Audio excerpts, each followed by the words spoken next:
any of you see the articles recently on in the New York Times about? I read an article last week on Monday, and it was about So I use the Times in a number of different ways in the classroom. They're required to use it as a textbook. They have to read 2 novels, a textbook, and the New York Times, and that's what the requirement is.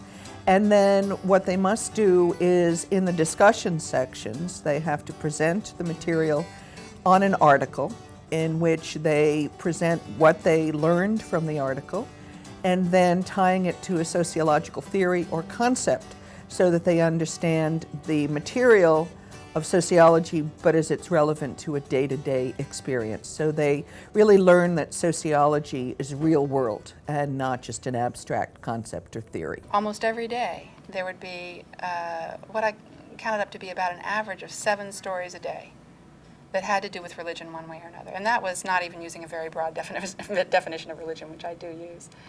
And I started thinking, well, I can probably count on this continuing.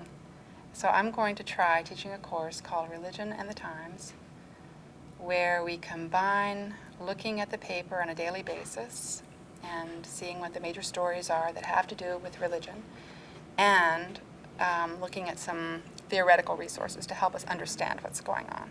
Using the New York Times in a course like international politics, that's a natural fit. You can actually teach international politics effectively without, a global newspaper like the Times. The project that I do with students is I assign each student the responsibility to choose 4 articles from the New York Times and to summarize them in a paragraph and then to list questions. Then they come to class and each student takes a turn at facilitating a discussion based on the article he or she has read. The students have to bring in an article and come with questions as well, and we prefer open-ended questions so we can get many different perspectives from the whole class. They ask the whole class questions. As a TA, we don't answer any of the questions, so they have to talk about it. So, I mean, it's a good perspective because when you're reading the New York Times or reading anything as an individual, you have your own perspective on it, but when you're in class, it's kind of nice because you get many different perspectives on it, so you're like really dissecting each article. The way we use the Times most of the time is that I ask on Tuesday, I ask for volunteers to prepare and present articles from the Times this week on Thursday. And so they'll come in with an article they want to talk about. They've highlighted it, they've thought about what they want to talk about it, and they'll present it. Sometimes they'll read the whole thing or part of the article, and then we engage in a discussion about it. I had them read the front section primarily in global news issues class, for example, and also in news class. But in introductory journalism, it's great for them to grab onto something that they know or that they like. And so it's well worth it to show them the food section or the dining out section or the wine section and that kind of thing. And a lot of them had that kind of interest. And so we do use the whole paper.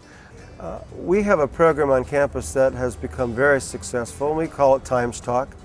And it brings students, faculty, and staff together every Wednesday for a discussion of a particular current event.